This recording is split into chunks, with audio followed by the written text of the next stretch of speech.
हम और आप लोगों को हिंदू बना करके और हाथ जोड़ करके अगरबत्ती करके पूजा पाठ करने के लिए लगा रखा है। ये अंधविश्वास हमारे को ले डूबेगा। संत रविदास जी ने कहा कि जात पात के रोग में उलझ रहे सब लोग, मानुषता को खाते हैं रेदास जात का रोग। ये जाति का रोग है जो हमारा पीछा कभी नहीं छोड़ेगा और इस जाति के रोग ने हम लोगों को बर्बाद किया है। और अपने को अब अपनी जाति इंसान के रूप में रखनी चाहिए, हम किसी से कम नहीं। ये जो हम पूजा पाठ करते हैं, इस जो जाते हैं इन यात्राओं में, तब हमारे लोग मतलब बहुत सारे जाते हैं। अरे भाई आपने क्या जुल्म किया, आप किस लिए जाते हो देवताओं के यहाँ? कबीरदास ने कहा कि बायर भटके कोई तेरे सब सुख है घटमोई। और फिर उन्होंने दूसरे एक दिया है कि है हजूर तो तू दूर क्यों बतावे। हमारे अंदर ही है सब कुछ है जो।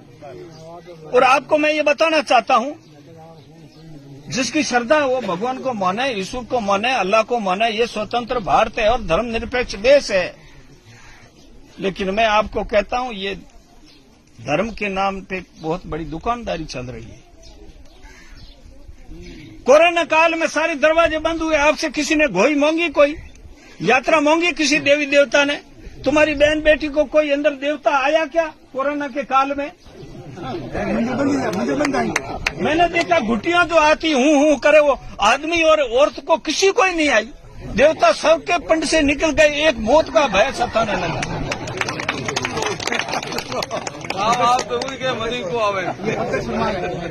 तो ये बात सत्य है कि ये अंधविश्वास है जिसको हमने जकड़ के रखा है।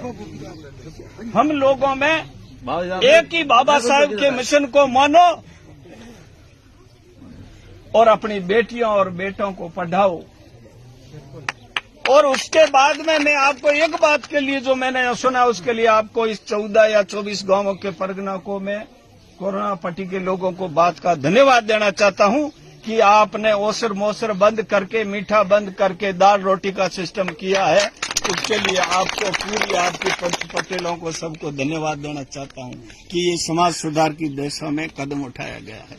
अगर किसी परिवार की आर्थिक स्थिति सक्षम है तो तुम्हारे और हमारे जो बाप दादा उसका नाम परमानेंट रखने के लिए हमारी जो छात्रावास है जिसमें हमारे समाज की उन्नति का जो मंदिर है, उस छात्रावास में बच्चे पढ़े उसके लिए कमरा बना के दे दो।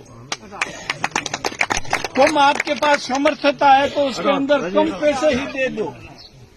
लेकिन पैसा है वो आगे भी हमारे काम आए। एक दिन री शोभा और उम्र रोबा, एक दिन रमीना मीठा बनाना ये बिल्कुल काम छोड़ दो।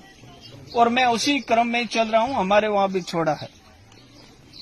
और दूसरा, इस समाज को मैं अंतिम बात कहता हूं कि अगर समाज को अगर गुलामी से मुक्ति दिलानी है तो गुलामी से मुक्ति दिलाने का एक तो हथियार है शिक्षा, और दूसरा जो रुलने से बचाने के लिए आपको शराब छोड़ना पड़ेगा। इससे ज्यादा कोई दूसरी चीजें हैं। अगर शराब के नशे में आपसे सारी चीजें छीन ली जाएगी। एक कोई साधु टाइप का व्यक्ति था, उसको फंसा लिया कहीं और कह दिया कि तुम्हारे सामने 3 चीजें इसका यूज कर, तो 3 उसके उसूल के खिलाफ थी। या तो मीट खा, या प्राय स्त्री से संभोग कर, या ये फिर शराब पी। उसने कहा ये तीनों चीजें तो मेरे तो उसूलों के खिलाफ है। फिर उसने आखिर में कहा चलो पानी है, खड़ो है, मीठो है, जेड़ो है, जो है थोड़ो है, पी लो। फिर जो ही उसने वो थोड़ा सा दारू पिया तो उसकी इच्छा हुई, जो उसने उस मांस को खा लिया। और जब मांस खाया तो वो तीसरे वाला भी उल्टा काम करने की उसकी बुद्धि चली गई। तो ये बर्बादी का कारण है। आप मेहरबानी करके अपने घर में बच्चा है उसको आप शराब की आदत छुड़ानी पड़ेगी, और छुड़ाने के लिए आपके बड़े बुजुर्गों को इस आदत को छोड़ना पड़ेगा। नहीं तो जिसका बड़ा भाई है शराबी तो छोटा पिए तो क्या है खराब। फिर कहते हैं कि नहीं है जो अपन रुड़ाने वास्ते करे नहीं हो। एक देखो, मैं एक आपको लास्ट बात कहना चाहता हूँ। मैं वहां गया जब वो जो पाली में मर्डर हुआ था जितेंद्र का, उस गांव के अंदर गया तो वहां पर 250 गांव में मेघवालों के घर है और करीबन 600-700 घर है जो राजपुरोहितों के हैं और छोटे मोटे कोई दूसरे होंगे। मैं उस गांव के अंदर जब घुसा तो मैंने देखा सारी पक्के मकान जाकर के मैं रुका वहां, तो मेघवालों के घर के आगे रुका तो ये सेम उसी टाइप का मकान।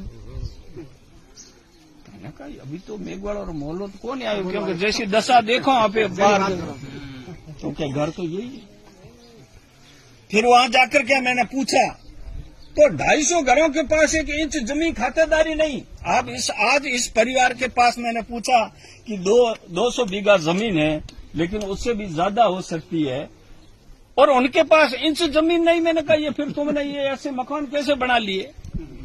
तो एक उन लोगों के साथ में 1 इंच जमीन नहीं तो मजूरी कहाँ किसके खेत में जाए, खेत किसका जोतेंगे, ये तो आप समझ ही गए। लेकिन एक चीज उस गांव से उनको फायदा भी हुआ। वो क्या फायदा हुआ कि उस गांव के अंदर, पुरोहितों के गांव के अंदर एक भी ठेका नहीं लगने दिया उन्होंने, पुरोहितों ने। उस चीज का फायदा इस मेघवालों को मिला, नहीं तो फट भर लेता। और वो लोग पढ़ लिख गए और शराब नहीं पीने की वजह से उन लोगों का नुकसान नहीं हुआ। तो आप समझिए खराब है, वो बहुत खराब है। आप लोगों ने मुझे सुना तो ये